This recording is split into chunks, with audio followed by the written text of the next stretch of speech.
there. Welcome to Everything Hormones, Adrenals, Weight Loss, and Trauma by Marcelle Pick, your host. So today I've had the pleasure of interviewing someone that has a really, really important topic. It's really about toxic mold. And a lot of people don't know about this. So let me tell you a little bit about her.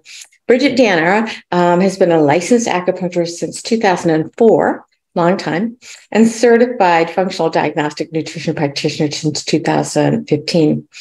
After losing everything to toxic mold, Bridgit now educates about toxins on how to detoxify with a functional healthcare approach through her online community at bridgitdanner.com.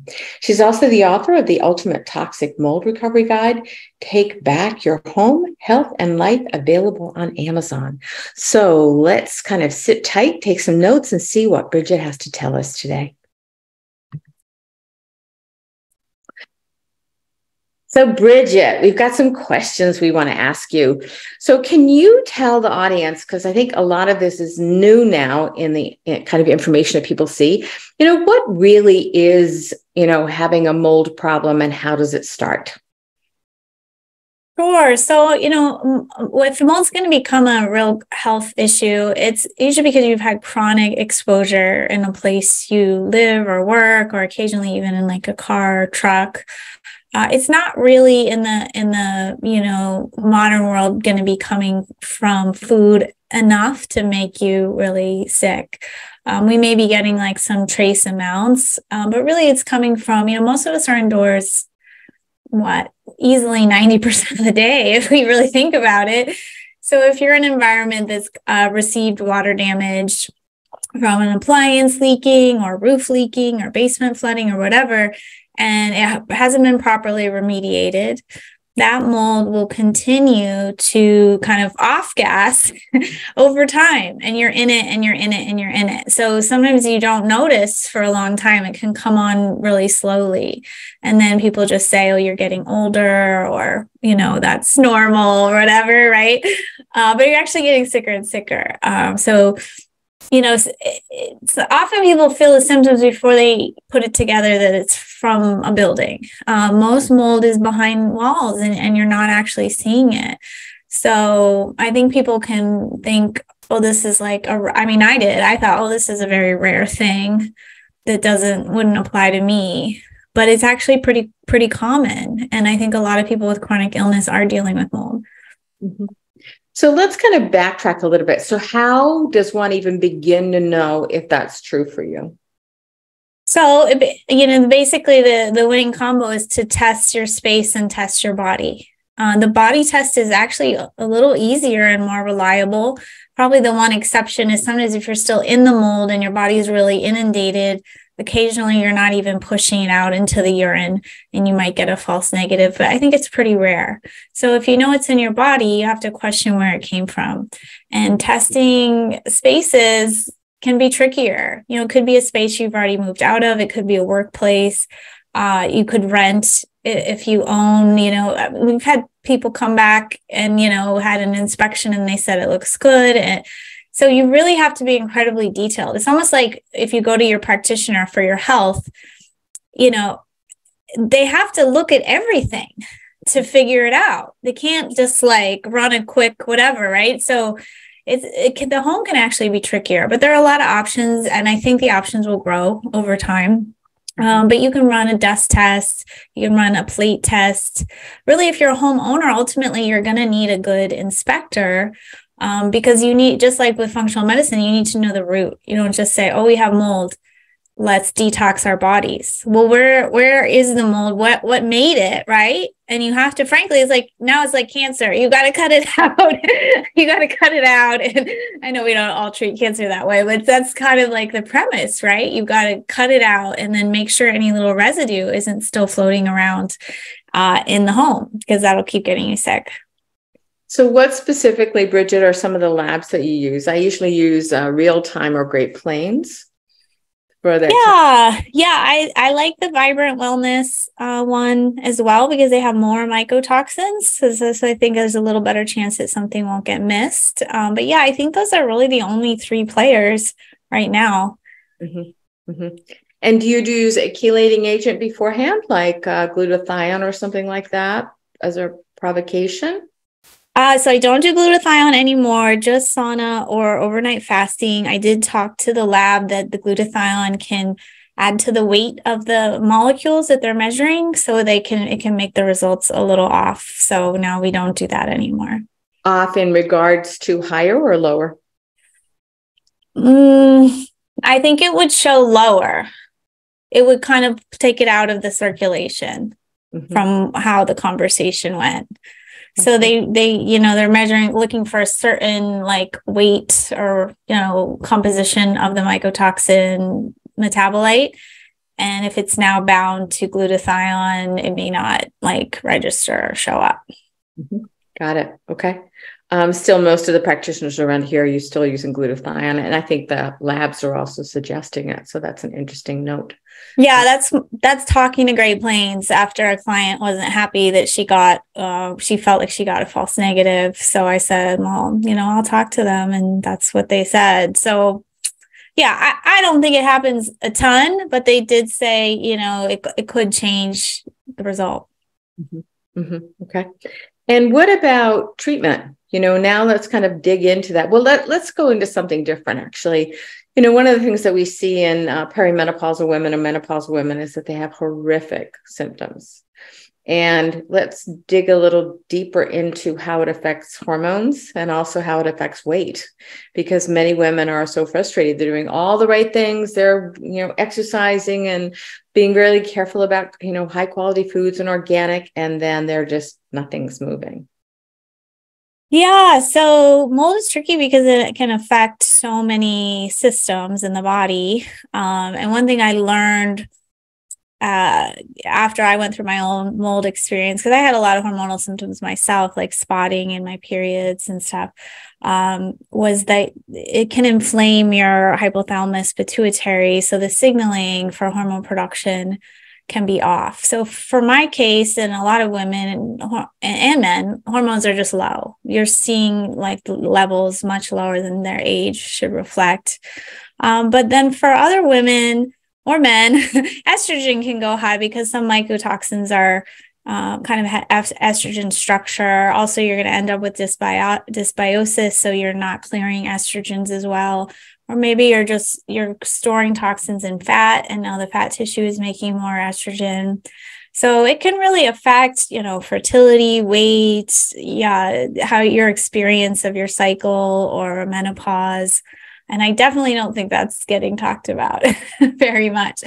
So I think people think mold, they think it's respiratory, and that's just probably, I don't know, a tenth of what you're actually seeing. You're seeing a lot of digestive symptoms, brain fog, skin issues.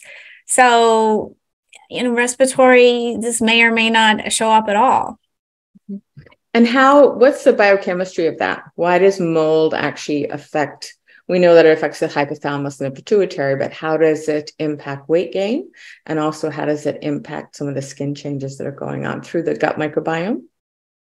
So the weight, as I mentioned, sometimes you're just putting on fat to store toxins because you can't keep up with them, or you're making more estrogen, and that can make you gain more weight. It can affect your thyroid. That's pretty common. So it can affect your metabolism. And then you're just, often, like, I know when I was at my sickest with mold, like I was so exhausted, I wasn't exercising much. I was eating more carbs just for energy. So it can kind of affect your choices, certainly. So some people have really rapid weight gain with mold, like 40 pounds in 3 months. It's crazy. Some people will have weight loss. I had a client who just lost 30 pounds because she's nauseous. She can't tolerate food. She's bloated all the time. So it could go either way. What was the other question you asked me on the weight? Weight, skin changes. Oh, skin. Yeah. So skin can just kind of serve like as a dumping ground, right? When we can't keep up with the toxic load. So some people will, be seeing skin manifestations, just eczema, rashes, that kind of a thing. And what about the treatment? I mean, obviously it's going to be remediation of the home if you're still living in that, or if it was just past exposure, it's a non-issue. But what are the other treatments and how long does it take? Yeah, how long it takes is pretty variable. If you've been exposed for a long time, I mean, I'm going to be honest, it usually takes a long time to recover. And it's not just as simple as getting the mycotoxins out. In a sense, that's kind of simple. I can talk more about that. But say you've got, like, for me, when I was in mold like 8 years before I knew about it. So by now, yeah, my hormones are just completely like offline. I've got parasites, I've got Epstein-Barr flare-up. Like, I'm sure you see that with your clients too. They have Lyme. Some people find out they have Lyme before they have mold, because the immune system has become so weakened from the mold. So that's a lot of cleanup, that takes time. So I think you're going to get, better and better with good days and bad days over time. But to really get back to before it all started, so to speak, it can be a long haul. So for the detox, yeah, you need to be out of mold for sure. And then piling on the antioxidants. So we mentioned glutathione, which is a great player. It's the most plentiful, but all the antioxidants are good for you in this time. So, vitamin C and the bioflavonoids, they're all helpful. And they're usually really well tolerated, right? I mean, I barely ever see somebody not tolerate them. So those can be put in really generously. I'm a big fan of detox techniques. They help me really the most. Dry brushing, sauna, coffee enema, using a rebounder, getting lymphatic massage. Just that motion, as long as you are detoxing, that motion really just helps speed things along. So I always have clients do that. Binders, occasionally people can't tolerate a binder, but there's lots of varieties, and they just kind of help make sure things are coming out in the stool. Some perhaps do go into the bloodstream. I think that's still TBD sometimes. And then gut support. I always have gut support in there because, inevitably mold is going to deteriorate the gut and lead to more infections. So this rebuilding, any dysbiosis is going to like lower that inflammation in the body. So, whether the client tests the gut or not, we can basically just assume that's going to need rebuilding. One of the things that I say to almost all my clients, and I talk about it a lot, is that if you have a gut microbiome that's really unhealthy, it's not a real good idea to push detox because a lot of it gets dumped in the gut. So if you're not moving your body on a regular basis, it can really actually make you sicker. So doing the gut and testing the gut is always something that I do, as a first line to make sure everything's working properly as well. Yeah, important. Yeah. I just had a question come up about the other day, like, shouldn't I kill everything first before we rebuild the gut? I think that's one theory, but I think that's not the best with a person who's as sensitive as somebody going through mold. And it's totally valid to rebuild. And sometimes you never need to kill, or sometimes that's, down the road, quite a bit down the road. Depends on what it is too. Yeah, absolutely. Yeah, for sure. No question about that. Okay. And what about, kind of a lot of times people get really antsy. They get really worried that it's going to take them forever. And what I say to people generally is, it's going to take what it's going to take. But the good news is all along the way, you'll have little moments of feeling better and regaining your brain function and regaining that as well.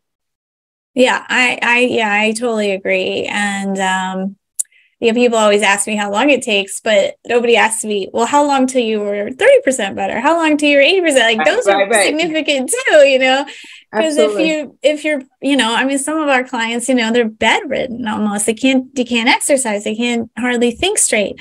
So if you can at least get back to like taking a walk, like enjoying some time with your family, cooking again, like these are all wins along the way, right? We're not trying to get you to running a marathon straight out the gate. Yeah. And then as we both know, like life is an ongoing healthcare thing, right? Like we're never going to go backwards to a certain age. So, I think I'm very much, recovered from mold now, but I'm also 48 and like, dealing with the changes that way. So it's just our job to kind of accept and love that we have to always just be caring for where we're at, right?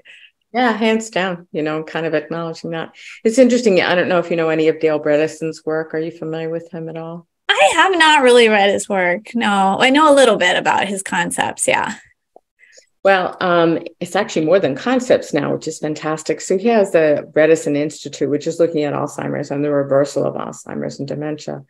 And two of the biggest things that are a challenge for him, as it is for people that are post-COVID long haulers, is actually treating mold and Lyme and really getting that better. And then you can kind of work on the other things. And he's actually having people that had Alzheimer's reverse that. So, again, in that category, the things that make it harder for people that are long haulers from post-COVID is the mold, and it makes it harder to treat. It just takes longer. So, what you're saying is accurate, which is, so important for people to hear in the audience, is that mold is a big problem, as is Lyme. And making sure that you're getting Lyme tested, because oftentimes the two go together.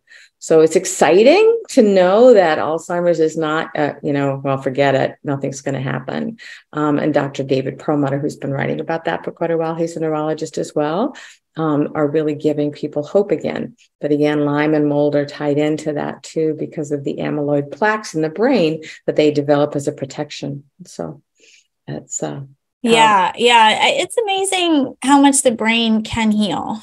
Like, I think that was one of my biggest fears with my lingering mold, was like, am I ever gonna, think the same, feel the same?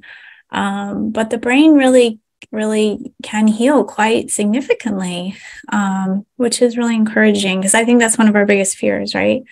Oh my God, absolutely. It's like, is this ever going to get better? Am I always going to be like this? It's exactly right.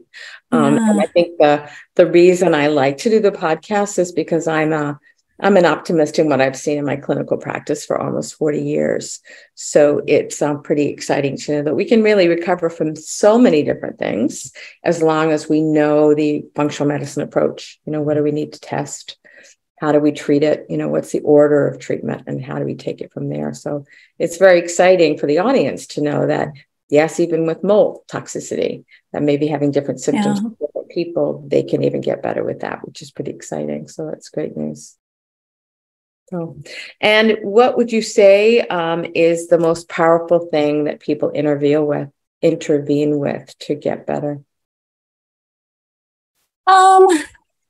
Well, again, I'm a big fan of the detox techniques. Like I mentioned, I think they're really powerful, but also just kind of free and accessible anytime, is like being outside and being in nature really helps a lot. I mean, our air quality outside now is better than inside, and, nature is healing to look at and be in, and you're having more gratitude and interacting with the world. So I always really encourage people to just be out and be like interacting that way and be mindful in nature. Sounds so simple, right? But unfortunately, when we have chronic illness, then we add on this layer of stressing about it and being online studying. And, sometimes the body just wants, a break from all of that. And some of the earlier ways that people were treating mold before, we knew as much, were just mold avoidance, like living on BLM land and living in tents for the summer and that kind of a thing. And it was working for people.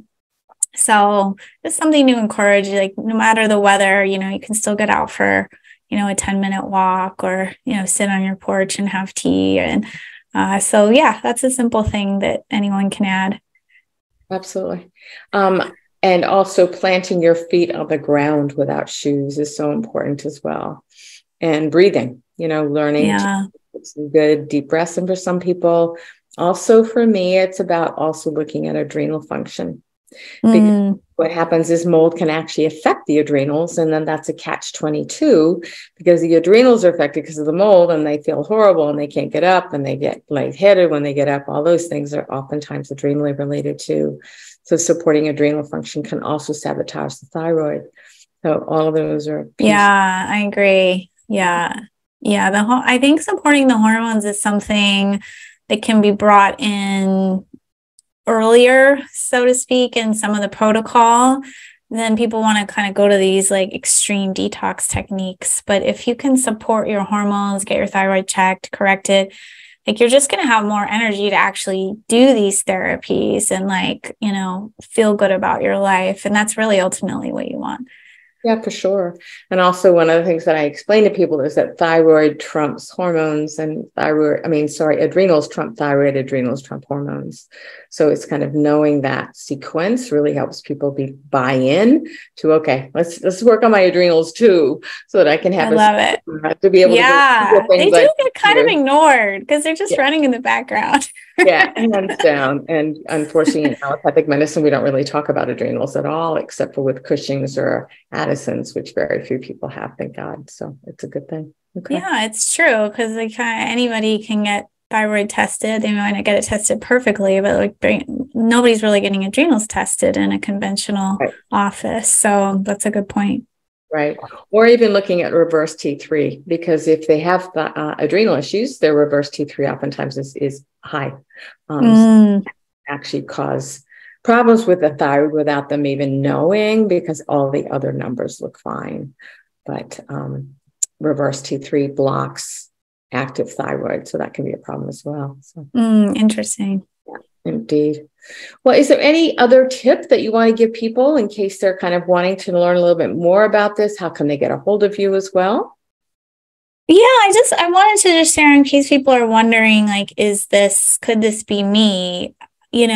First just start with sort of a mental timeline history taking of your home. And again, I'll just say home, but it can also be workspace or, when did symptoms start? Like, was there any, some people are like, oh no, I couldn't have mold. And they're like, oh, wait a second. Yeah, our bathtub flooded like our whole house like 2 years ago. They just forget. They don't really, so think about like incidents that have happened or even what you don't know. Maybe you bought a home that's old and you don't really know its whole history. So you can think about those factors in the timeline. And then you can just look for, water staining, kind of a chalky line stain, look on baseboards, look under sinks. So I tell people, like, use your 5 senses, smelling and looking and touching. You can measure for humidity. It needs to be under 50% in a home. It should have always been running in my basement, for example, when we had mold.